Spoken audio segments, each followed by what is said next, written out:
Live from Liverpool, The Dark Paranormal, Season 18.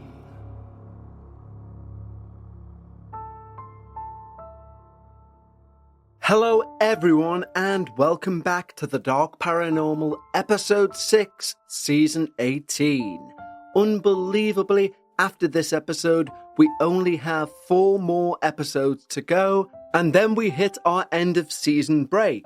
Perhaps it was the festivities of Christmas and New Year, but this season has gone quicker than any other I can recall. I can't believe I'm already in the second half, and I can't believe I've only 4 more to do after this. I think the standard of submissions we've received for this season has been phenomenal.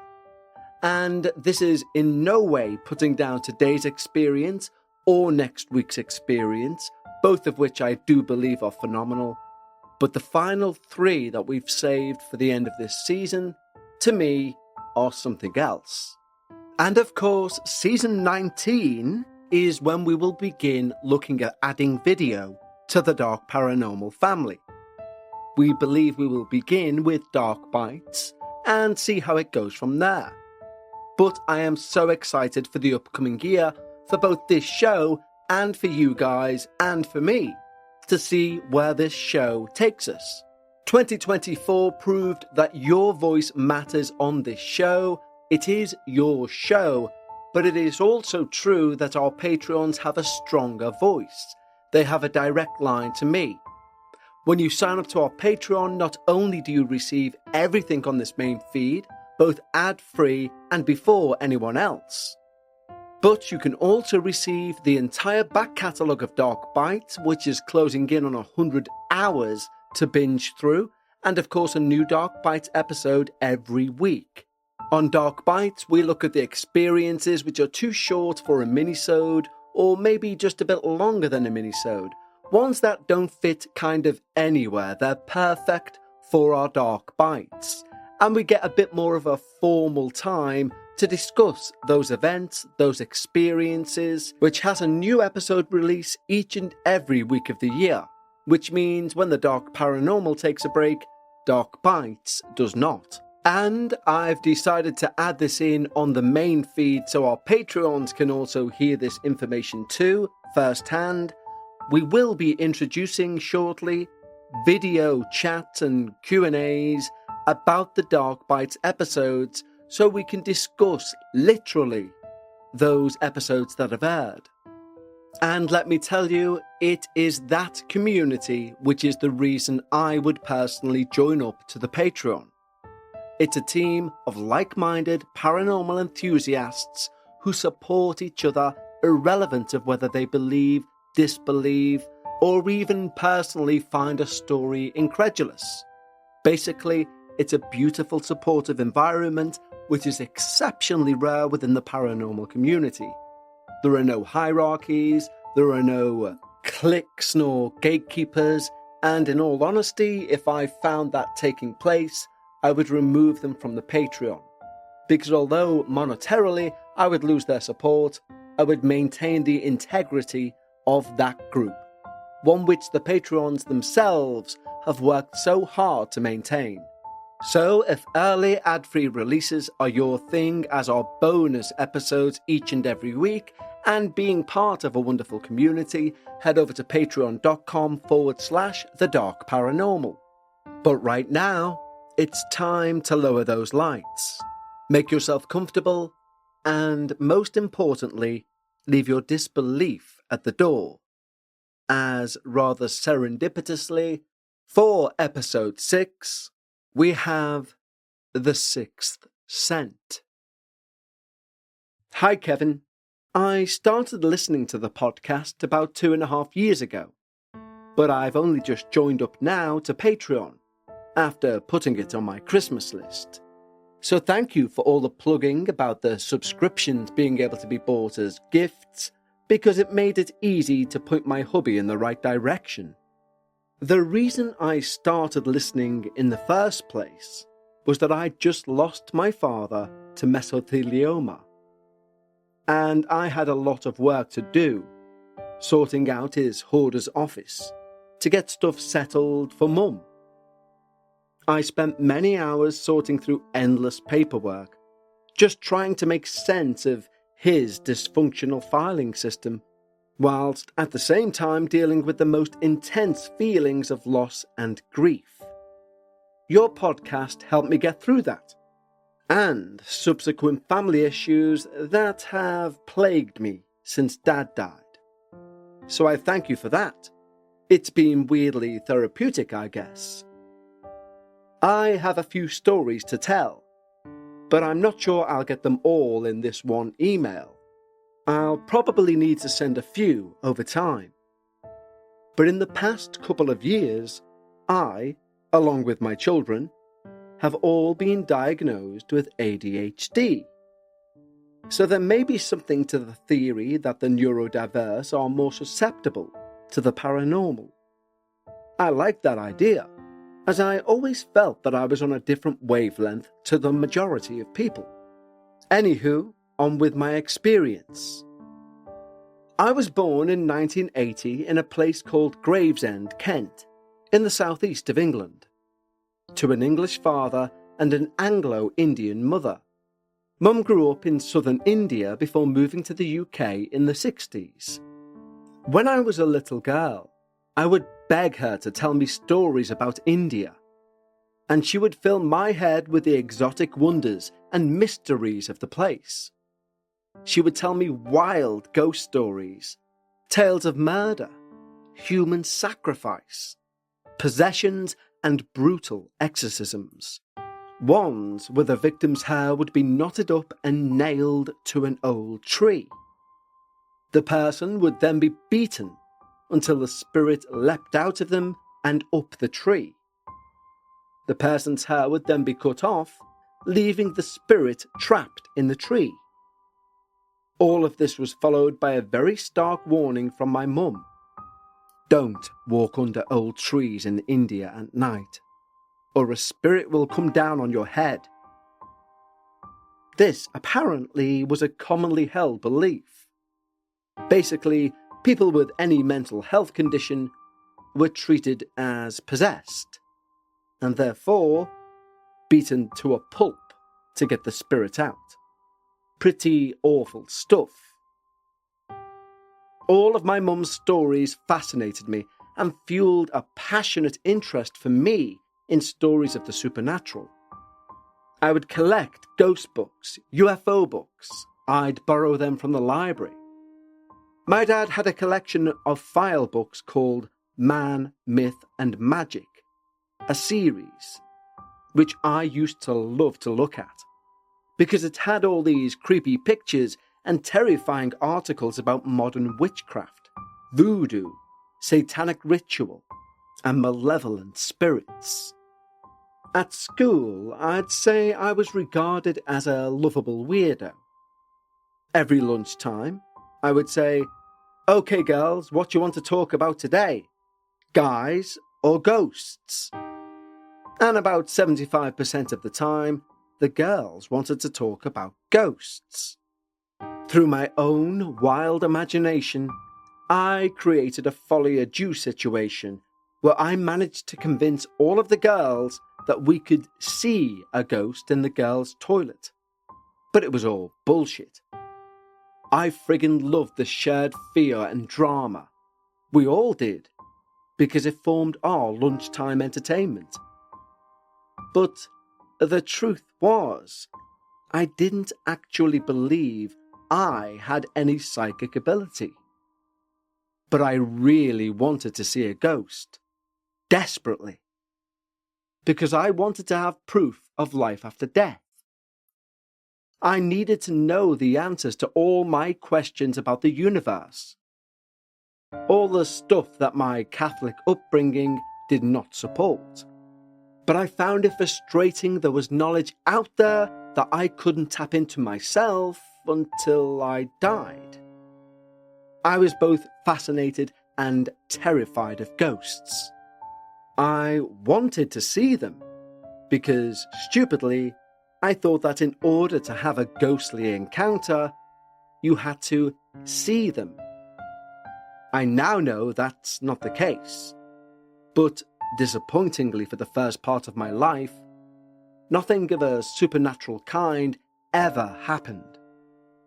That is, until I was around 11 or 12.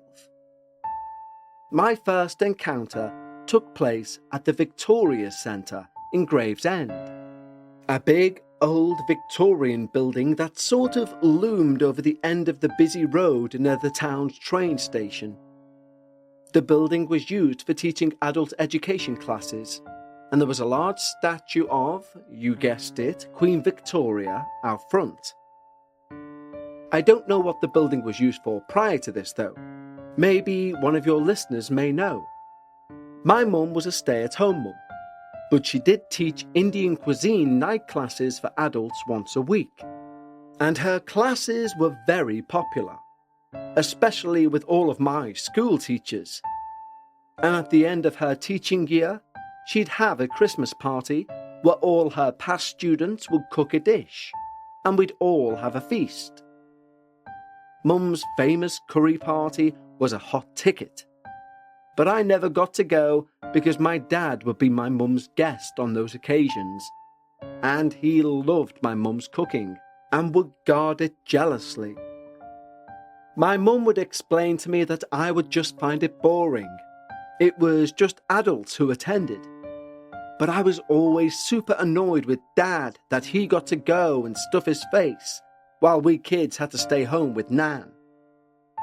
One year though, Mum had a last-minute change to her Christmas curry shindig, because my dad was called in to do the night shift, so I excitedly got to go in his place. That excitement soon worn off though, as I realised that my teachers were just as boring out of school as in, and the non-teacher participants were all old and equally dull for an 11 or 12-year-old. Therefore, I decided to entertain myself by drawing on the blackboard all night. Now, I should explain a bit what this blackboard was like. It was one of those old-fashioned blackboards that you can roll down to reveal another two blackboards. This was so the teacher could write lots of notes out on the board that you had to copy. The weird thing about this particular blackboard, though, was it was stuck in the one position. Absolutely wedged stuck. I tugged and I pulled, but it was completely stuffed. This annoyed me as I wanted to fill every board with my elaborate drawings, but I couldn't. During the night, of course, I drew hooded demons with glowing eyes, carrying elaborate candelabras, smoke curling around them. All the spooky stuff that the adults would come over to examine and compliment, even though they no doubt thought me strange and possibly slightly deranged as a child. Still, it kept me out of trouble, and as the night wore on and the food was served and we ate, the adults chatted with each other and they listened with polite amusement to whatever rambling nonsense was coming out of the other person's mouth, or my mouth. Eventually, though, the happy and contented guests thanked my mother profusely and rolled on out with their very full bellies. Mum and I were left to clean up and put things away. And once everything was back to normal, Mum left me in the room to go downstairs to the payphone and call a taxi. The room was a typical classroom in an old building that's seen better days. Large high ceilings with cracks, white walls that caught the multiple fluorescent lights that made the place seem super bright but also cold and sterile. There were big old windows, single pane in those days, definitely not double glazed, and there were stainless steel workbenches and kitchen sinks. I sat on one of these kitchen benches and waited. Maybe a minute or so passed after being alone, of near silence, apart from the traffic you could hear from outside. I don't remember what I was doing or thinking at the time, probably just wishing for bed. But I was shocked out of whatever reverie I was in by an almighty crash. I jumped off the counter and quickly turned to find that the large metal bin in the classroom had somehow fallen on its side, slowly rolling towards me before coming to a stop. I went right to it, puzzled about how on earth it had fallen, when I heard the sound of a slow, high-pitched creak behind me. I turned towards the sound, and to my amazement, I saw the blackboard moving, rolling very slowly down. The very same blackboard that had been stuck all night and was now covered in pictures of demons and the occult.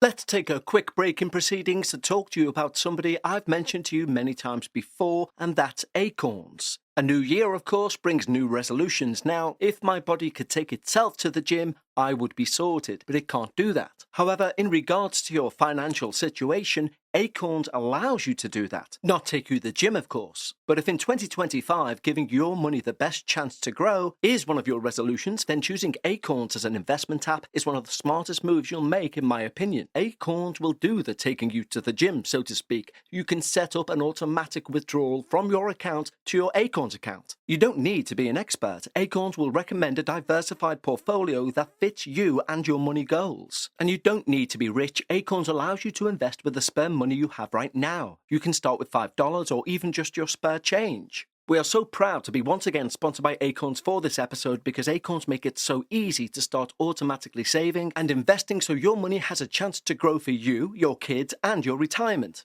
I love working with Acorns because they take things like investments, which we all believe are for other people, and they simplify them and give you all the support you need. Head to acorns.com/darkparanormal or download the Acorns app to start saving and investing for your future today. Paid non-client endorsement. Compensation provides incentive to positively promote Acorns. Tier 1 compensation provided. Investing involves risk. Acorns Advisors, LLC, an SEC registered investment advisor. View important disclosures at acorns.com/darkparanormal. Just as my brain registered this was not normal, the windows began to rattle. And that was about enough for me. I ran for the door in time to see the handle turning. Just as I was about to scream, my mum walked in.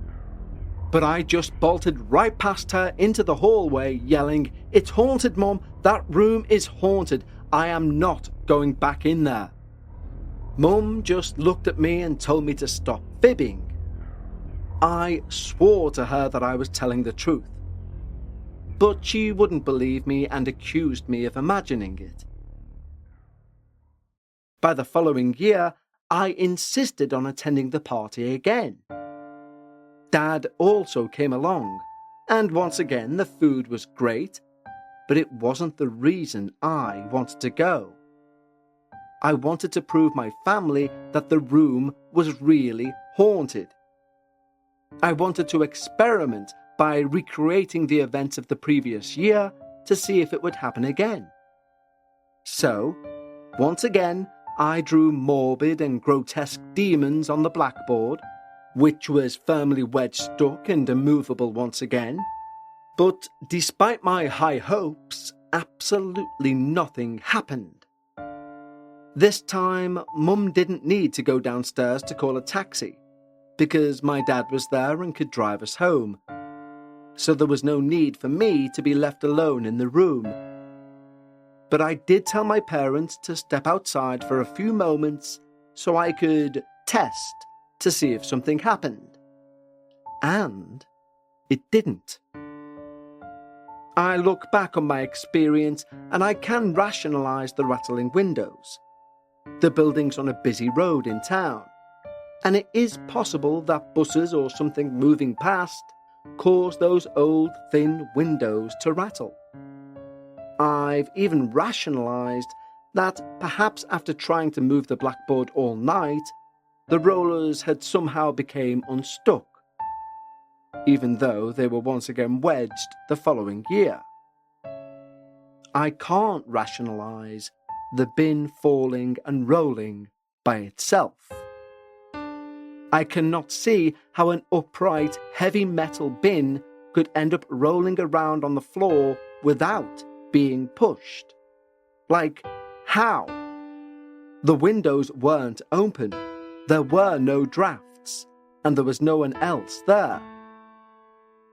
After this incident, which no one in my family initially believed, I was quite put out. I knew what I'd experienced was real, but I was also prone to the dramatics. So this was just put down to my overactive imagination and my need for attention. It was quite a few years before anything happened again. But the next real incident was not so benign. I was 14 when my mum and dad decided that we would move as a family to Perth, Western Australia.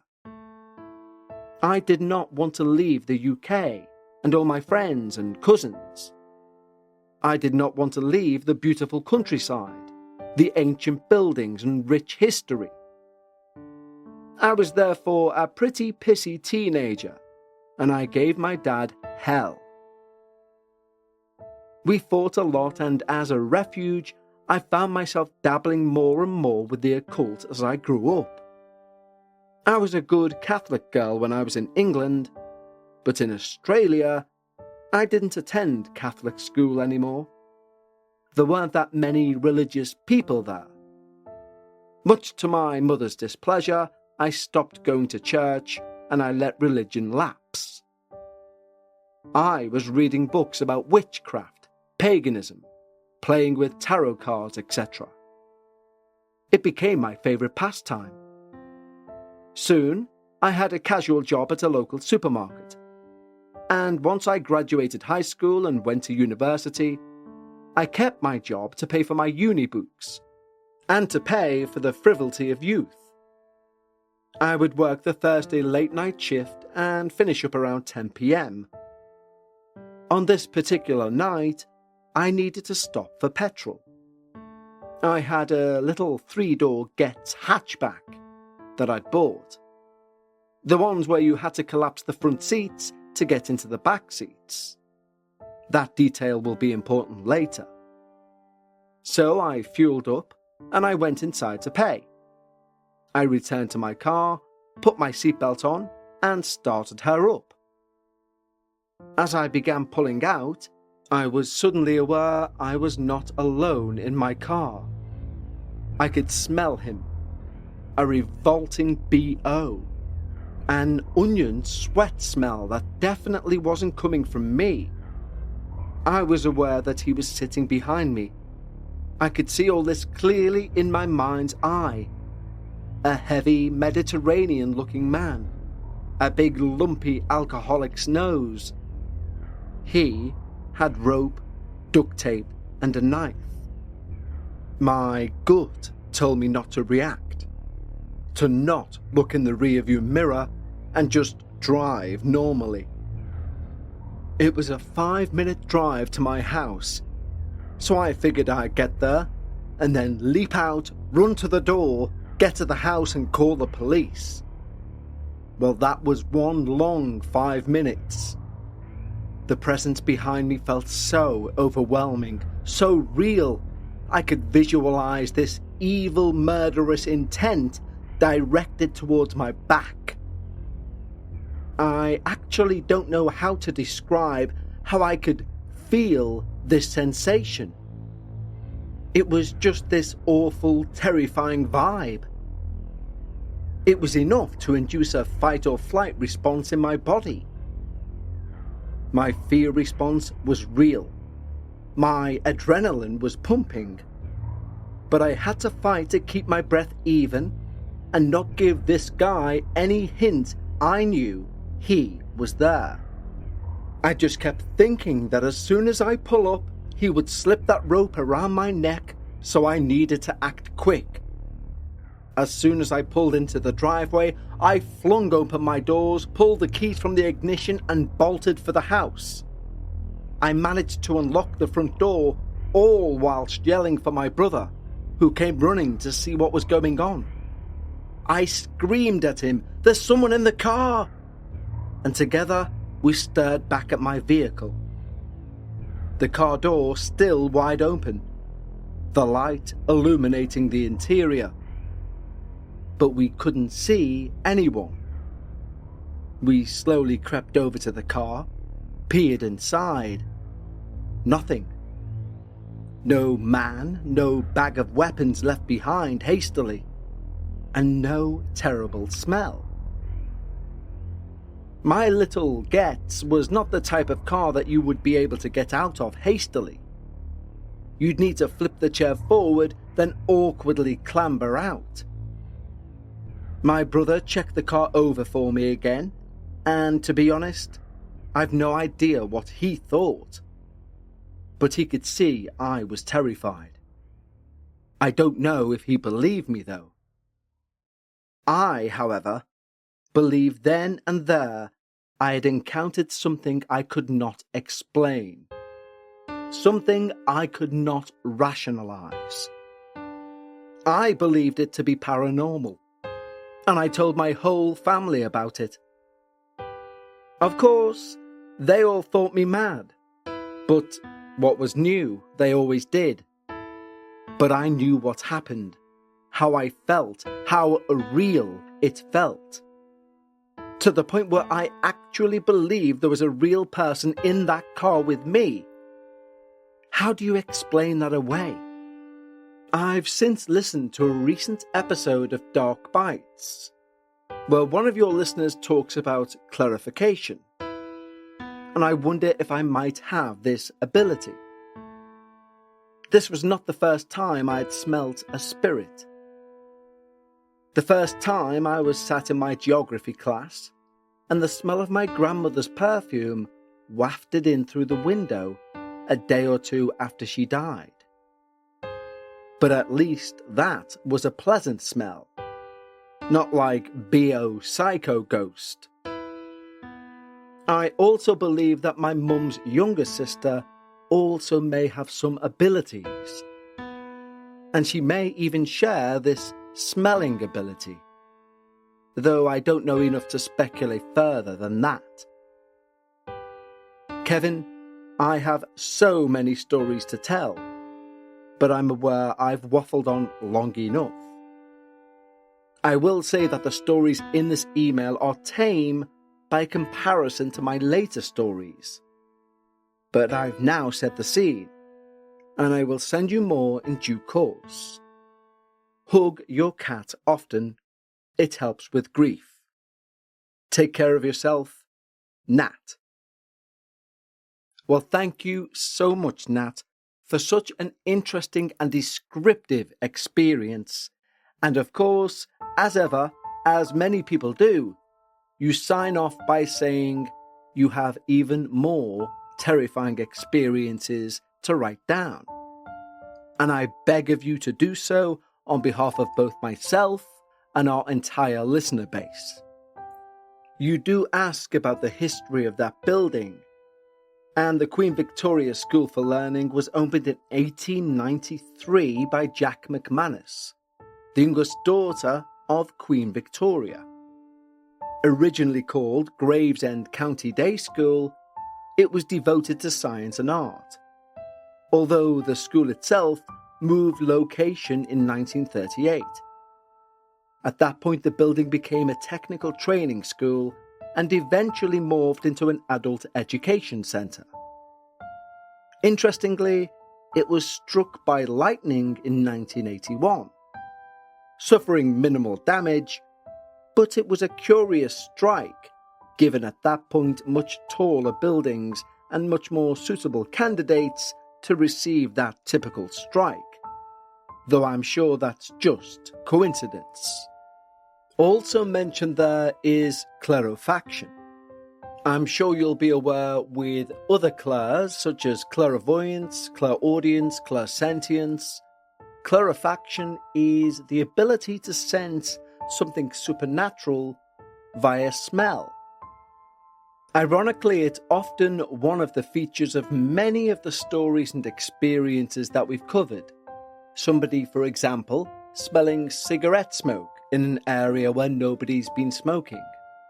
But in that situation, you have to ask the question, is the scent itself almost like a message from a spirit? Or does the smeller of that scent have the ability of clarifaction? It's something really hard to decipher when going through experiences. But I would say, in relation to you smelling that scent in that car, to get the car history checked out.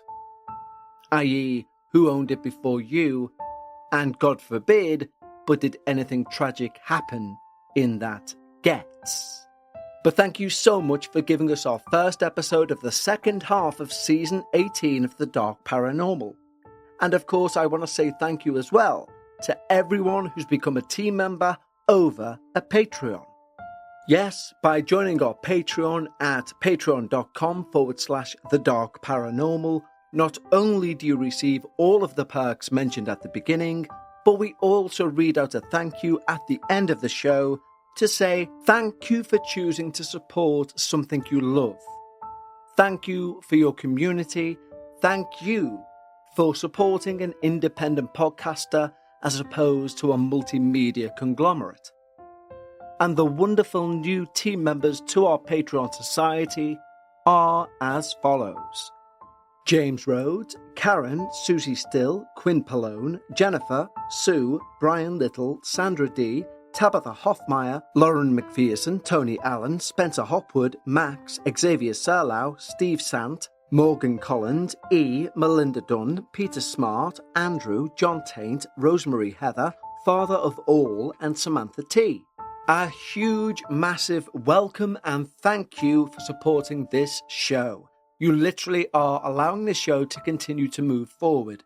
And if you like the sound of early access, ad-free releases, and of course, the ability to get access to over 100 hours of Patreon-only content in Dark Bites and a new show every week, head over to patreon.com/The Dark Paranormal. But right now, I want to say thank you for joining me on your show, and we'll be back next week. But remember, when you're talking about the paranormal, always try and leave some of your disbelief at the door. And I will see you next time, right here on your show, The Dark Paranormal.